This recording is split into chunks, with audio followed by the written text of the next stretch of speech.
A Florida driving instructor has been arrested for driving drunk.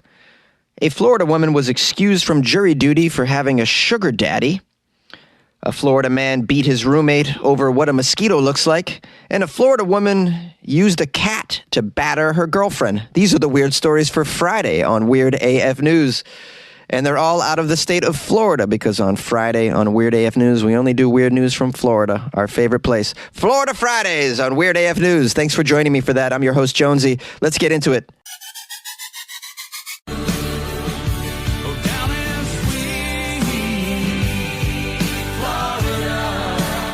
A Florida driving instructor has been arrested for driving drunk. A driving instructor in Pasco County, Florida, was arrested for allegedly driving under the influence of alcohol.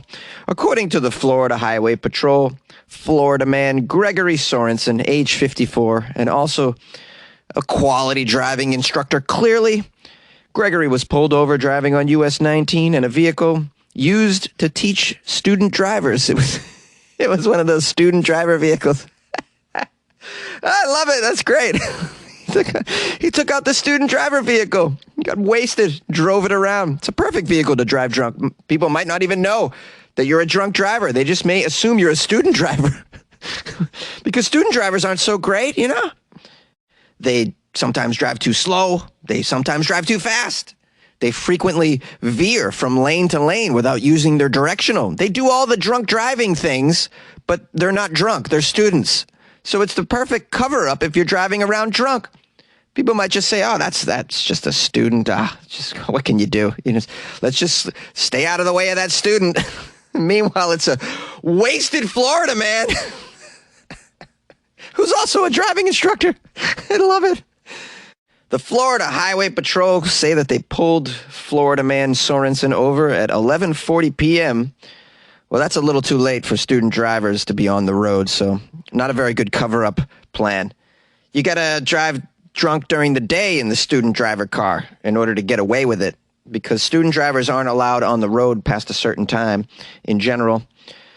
They pulled him over because he was drifting in his lane, and they wanted to see if he was suffering from a medical issue. Is that what Florida Highway Patrol assume when they see somebody drifting from lane to lane? Oh, that guy must have a medical issue. He must be depressed. That's what must be going on here. Probably lost his dog this week. Yeah, medical issue is what's going on here. No, this is Florida, man. It's not a medical issue. It's a chemical issue. Always. So the highway patrol officer approached Sorensen and asked if he was okay. He said he was fine, but the troopers say he was not fine. He had slurred speech, some alcohol on his breath. He even had bloodshot, watery eyes. Signs of intoxication, of course. According to the Florida Highway Patrol, they asked Sorensen to hand over his driver's license. Instead, he handed the trooper his Chase credit card. That's good. Hey, this is just to let you know that I have some credit in the world. I'm a person. I'm a person. While Sorensen was fumbling for his actual driver's license, the troopers spotted an open 24-pack of Natural Light in the backseat of his car. He's driving under the influence of old Natty Light. Of all beers. Oh, I love it. Natty Light. That was the official beer of my college days because it's so damn cheap. Natty Light. I think I spent like $8 for a 24-pack of Natty Light back in the day. Oh, Sorensen, this is a quality beverage. He's having quite a night. He's got his 24-pack of Natty Light in a student driver vehicle. You know, the gas has already been paid for. He's like, I don't know. This gas is too expensive. I'm going to take out the student car. Plus, it enhances my chance of getting away with a drunk driving charge. People might just assume I'm a student, although I'm 60 years old nearly.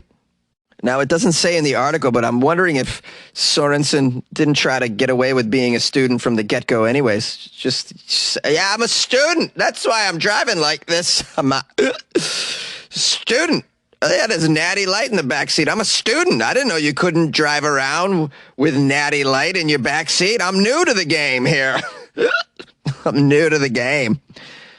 Sorensen stumbled while getting out of the vehicle and failed a field sobriety test. Of course he did. Sorensen also took 2 breathalyzer tests, which showed his blood alcohol content to be nearly 3 times the legal limit in Florida, which is a lot in Florida. The Florida Highway Patrol has a sense of humor, and they posted about this on their Twitter account, saying, hopefully this isn't part of the driving curriculum. Don't drink and drive, everybody. A Florida juror is excused from jury duty because she has a sugar daddy. I never thought you could use this excuse. Judge Elizabeth Schur dismissed a potential juror this week for the sentencing of Parkland school shooter Nicholas Cruz after the juror claimed she didn't have enough time to work the jury duty because she's married and has a sugar daddy on the side. She's so busy. She's married and has a sugar daddy. I can't fulfill her duty. Wow. Unbelievable. I can't believe she got dismissed. This is terrible. This is setting a bad precedent. Now, this Florida woman was part of jurors that will eventually determine whether Cruz will face the death penalty or life in prison. He killed a lot of people at a high school on Valentine's Day back in 2018. I'm not going to get into the gruesome details. He's a terrible individual. The jurors in this trial have to agree to the death penalty unanimously in order for this person to receive such a sentence. I wish they would receive such a sentence, but that's just my opinion. Who knows if this person will receive such a sentence? Because you got morons on juries. You know that, right? The jury, it's a jury of our peers. Yeah. So not the most quality people. Listen, I've hung out with my peers. If I'm on trial, I want smarter assholes than this. You're not doing me any favors with my peers. These are our peers. A lady who's married and has a sugar daddy and decides to tell an entire courtroom about it. Like she's just got no shame about this situation. These are jurors. These are the people making decisions. Wow. Jurors. I would rather have 12 baby pigs decide my fate if I'm on trial. Baby pigs are very intelligent animals, if you haven't noticed. Way more intelligent than my peers. Anyways, sorry about the tangent. Let's go back into the story. It says, hours into the jury selection process, Circuit Judge Elizabeth Schur asked if she had missed anyone with concerns or questions on the jury. Did you have a question, she asked, pointing off camera to one of the prospective jurors who identified herself as Miss Bristol. Miss Bristol said, this is a whole entire month, this trial. First of all, let me clarify myself. July 2nd is my birthday, okay? July 4th is my son's birthday, and July 18th is my other son's birthday. The judge asked her, please speak lower, if you could. Don't talk too fast. We have to be able to understand you. So you said that in July, there's dates in July that you're not available? What are those dates again? July 7th. Please, could you lower your voice? I'm sorry, Judge. July 7th, July 4th, July 18th. And those are birthdays that are in my life. And again, I need to figure out something. I have my sugar daddy, and I have to see him every day. I'm sorry, the judge asked. My sugar daddy. I have a sugar. Could you please lower your voice? I'm sorry, Judge. I have a sugar daddy. Okay, I'm not exactly sure what you're talking about, but well, I'm married and I have a sugar daddy. Could you lower your voice? I'm sorry.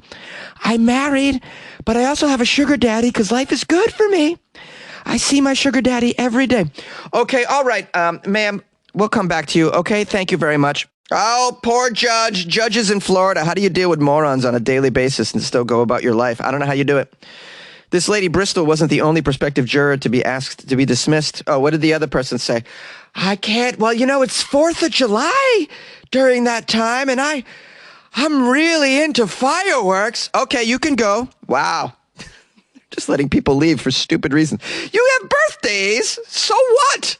Everybody's got birthdays in the summertime that they have to attend to. Who doesn't have someone in their life who doesn't have a birthday in July? Really?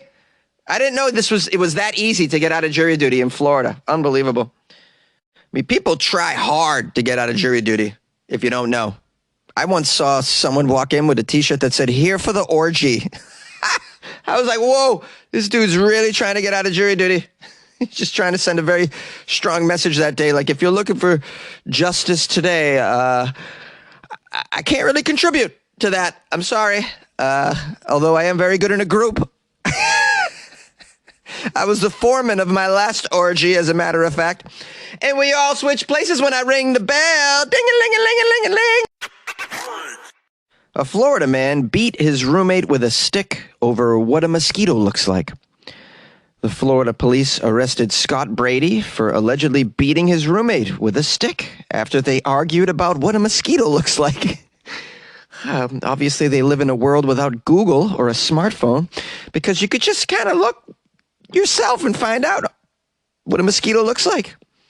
Obviously, they don't have Siri in their life. You could just ask Siri to show them a photo of a mosquito.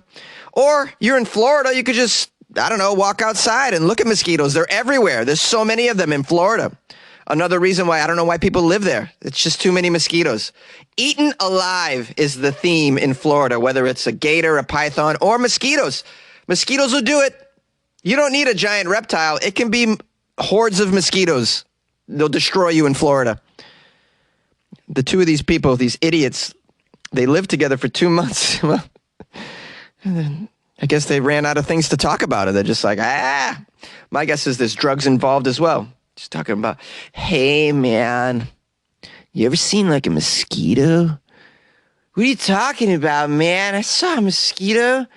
Yeah, they got those big silver wings. Like, no, man, they don't have big wings. They have tiny little wings, man. No, they're huge wings, man, big and silver. No, I think you're thinking of a dragonfly, bro. No, man, I'm not thinking of a dragonfly. I'm thinking of mosquitoes, man. I've seen them. Yeah, I've seen their nests, man. No, man, they don't have nests, man. I think you're thinking of bees. No, man, I'm thinking of mosquitoes. I don't think you've seen a mosquito. I've seen a mosquito. You're going to tell me I haven't seen a mosquito? I'll beat your ass with a stick, Larry. Now, according to the arrest warrant following the scene that I just acted out, the police found Brady's roommate standing outside the apartment with blood all over his face in the early morning hours of April 4th. He told them that Scott had assaulted him. Police found Scott inside the apartment sitting on his bed with blood on his head, blood on his hands. It was then that the victim explained to the police how the discussion about what a mosquito looks like escalated into a fight. It's just a hilarious sentence. How the discussion of what a mosquito looked like escalated into a bloody battle. You would imagine that in the real world this couldn't happen. But yes, in Florida, people will do this. A discussion of anything could escalate into a bloody face. The victim said that Brady grabbed a stick from behind his bed and started hitting him on the head with it. He said that Brady hit him at least 6 times. The roommate then grabbed a metal softball bat from his closet and hit Scott Brady multiple times in the head as well. Wow, they're just going at it with a stick and a bat. Police say that he had deep cuts on his left cheek and it's in the side of his head and required multiple stitches. Brady had a cut on the back of his head and a possibly broken hand. Brady admitted he hit his roommate first. He was charged with aggravated assault and family violence. Oh, they're a happy family despite living together for only 2 months. Can't even get along. Can't even agree what a bug looks like. A bug that's all over the place in Florida. They're surrounded by this bug. Still can't agree what it looks like. I mean, this makes no sense to me whatsoever. The only way that it would make sense is if both of these individuals were blind. That's the only way it would ever make sense. You like podcasts? You're listening to my podcast. Maybe you thought to yourself, I'd like to make a podcast. Too difficult. No, not with Anchor. Anchor has free creation tools that allow you to record and edit your podcast from your phone or your computer. Anchor distributes your podcast to Apple, Spotify, Stitcher, and more. They have advertising integration, so you can even make a little money off your podcast. Everything you need to make a podcast in one place. Download the free Anchor app or go to anchor.fm to get started. And good luck with your podcast. Good luck with your creation. Good luck with your life, man. A Florida woman is accused of using a cat to batter her girlfriend. A St. Petersburg lady was arrested for domestic battery after she scratched her girlfriend in the face using the couple's cat. So she used the cat as a weapon. She threw the cat at her face? Let's find out some more information. Police say things escalated after Florida woman Susan Freudenthal and her girlfriend, who is unnamed, got into a little argument at their home over infidelity. Oh, boy. According to the report, Susan picked up their cat held the cat in the air, very close to the girlfriend's face, and then, quote, swore on the cat's life that she was not cheating on her. All right. She's just trying to get her message across, that she's faithful. She's a faithful Florida woman, one of the few. But, you probably didn't have to pick up the cat. You could have just pointed to the cat and say, hey, I swear on Larry's life. I don't know if the cat's name is Larry. The cat is unnamed in the story as well. To protect the innocent. Okay, but instead of doing that, she picked up the cat, probably held it very uncomfortably. Cats don't like to really be picked up. They're not like dogs or babies. They get uncomfortable. The cat was in distress, clearly. The cat was a little close to the girlfriend's face. So the cat lashed out, scratched the girlfriend, multiple lacerations on the face, according to the arrest report. The police went to the home and arrested Freudenthal for domestic battery with a cat. Now, upon taking Susan, the Florida woman who uses cats as weapons, into custody, she said that she, not the girlfriend, she is the true victim here. The defendant was polite and compliant, it says, but she did insist that she was the victim. Now, I think the cat's the victim in this whole story. This poor cat has nothing to do with your situation. You cheated, you didn't cheat. The cat doesn't give a damn. Just feed the cat. That's all the cat cares about. The cat doesn't care if anybody gets along in the house as long as you feed the damn thing. Dogs, on the other hand, they care about the overall mood of the place. They want it to be a very happy household in general. Dogs give a shit about the overall household mood. They often contribute to the mood as well. And they get very sad when things aren't going well. You can tell when the dog's sad. When you're not getting along with your partner, the dog gets sad too. Cats don't give a damn. Cats are like, I'm going to hang out under the bed anyways. Make sure you feed me, you douchebag. Freudenthal was released on her own recognizance. I don't know what recognizance means, but I hear it a lot on crime shows. Recognizance. That means her own 2 feet. She could walk out. What if you're in a wheelchair? Is that your own recognizance? What if you got to be carried out on a stretcher? Is that your own recognizance? What if someone has to escort you like a chaperone? Is that recognizance? I don't know anything about these legal terms, yet I encounter them so often in Florida stories. The jail records show this was her second arrest for domestic battery with a pet. She last attacked a previous girlfriend with it was an iguana. She threw at her. I'm just kidding. It says her second arrest for domestic battery since March 2021. Wow, this woman's been arrested a couple times in the past 2 months, or a month rather. Wow, she's really getting into domestic batteries. It doesn't mention that there was a pet involved in the previous one. You got to be very careful when you're dating this lady, Susan. If you accuse her of cheating, she might wrap a python around your neck. But like, I'm not, I swear on this python that's about to squeeze you. It'll squeeze you until you say that I'm not a cheater. Say I'm not a cheater. Say it. Oh, another episode of Florida Friday, baby, in the books. Thanks for joining me and making it all the way to the outro. I apologize. I went off the rails a few times in there. I was just having a good time, man. Just sucking down coffee like it's nobody's business. I got some nice reviews here and a new patron that I want to announce, and then we'll wrap it up and you guys can enjoy your weekend. Andrew Nobani left me a 5-star review on Amazon, and it's tremendous. He wrote, "Give the man a chance. I started listening to Weird AF News a couple months ago and find it very refreshing break from the other daily news channels that I subscribe to. Jonesy's comedy style always gives me a laugh, and I've noticed he is usually a couple days ahead of the mainstream news outlets with some of the weird stories that he presents. He might not always have you rolling on the ground laughing, but his podcast is always enjoyable, and I find his appreciation for his followers very admirable. Give the man a chance and you won't be disappointed. Good luck with your life, man. Good luck with your life, man." Andrew Nobani. Tremendous, tremendous review. I appreciate that so much. I don't know where you live, bro, but big shout out to Andrew Nobani. That was a very, very nice review. Man, that was really nice. You said some really nice things. I'm very touched. I like that. And I do have a great appreciation for my followers and listeners. Big time. You have to, man. What podcast producer doesn't have an appreciation of their followers? If you don't, just stop, man. Because it's all about the listeners. It's all about the listeners. A lot of these podcasts are not about the listeners, though. They're very self-indulgent. I try and deliver the shit to you guys. I try to make it as entertaining as possible. Now sometimes I do go get crazy with my own joking, but, I do the best I can to make it entertaining, at least. Anyways, thank you so much for that review. I got another one from Ruby and Allie. 5 stars. Allison sent me this. She copied and pasted this and sent it to me, so big shout out. The review is from the United Kingdom. over a month ago. The perfect antidote to the tedium of ironing. That's great. That's right. It's a perfect antidote. I'd love to think that my podcast is more entertaining than ironing. She writes, if like me you hate ironing, my suggestion is to set up the board and turn on Weird AF News.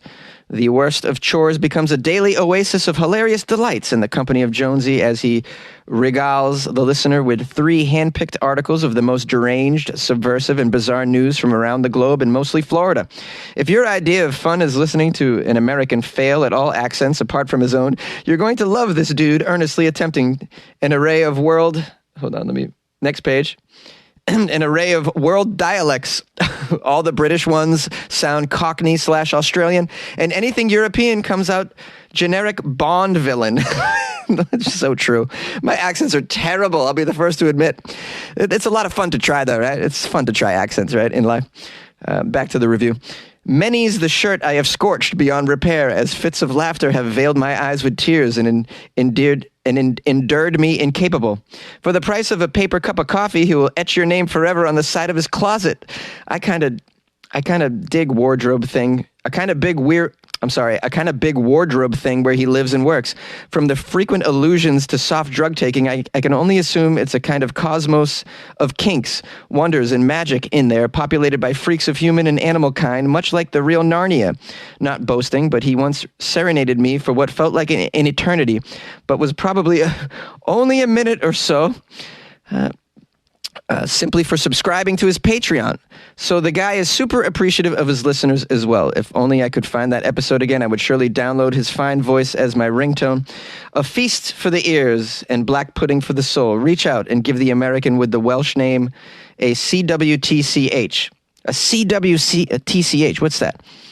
A couch? Give me a couch. I don't know. Do I have a Welsh name? I didn't know that. Wow, I'm learning here.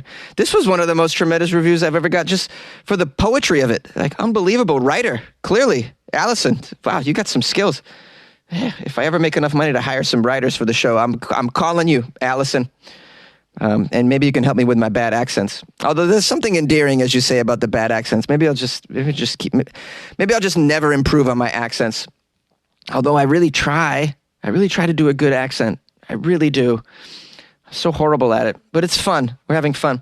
Anyways, these reviews are tremendous, and they offset the terrible reviews I've gotten lately. So thank you so much, guys, for coming to my defense. I appreciate that so very much. Also appreciate my new patron, Peter Trek. Oh, man, I can't say this last name. TRCEK. Who puts a C after a TR? How do you say this? Come on now. Trek. Man, I mean, it's not Peter's fault that this last name has been obviously handed down to him, the poor guy. But I mean, come on, man. Tresek? Who puts a TRC? I don't even know what you do with this. I went to public school and they didn't teach us this stuff. TRC, Tresek. Trek. I'm just going to call you Trek. Peter Trek. Anyways, Peter Trek, I love you so much. Thank you, Peter, for joining the Patreon. Despite your convoluted last name, I'm so grateful that you decided to support Weird AF News, to support the only daily weird news show recorded inside a very hot closet. Why do I say hot? Because it's been 100 degrees every day this week, and I'm dying in this damn closet, I have to say. I've had to put some ice cubes in my coffee just to keep going. You know how that can be, Peter? You know how it is. I don't know where you live, Peter, but it's probably a place where people can easily pronounce your last name. I apologize, I cannot. Please reach out to me and tell me where you are. I'm going to put your name on my wall, as Allison alluded to. Put your name right on my wall, Peter. And then I write what country you live in or what city you live in.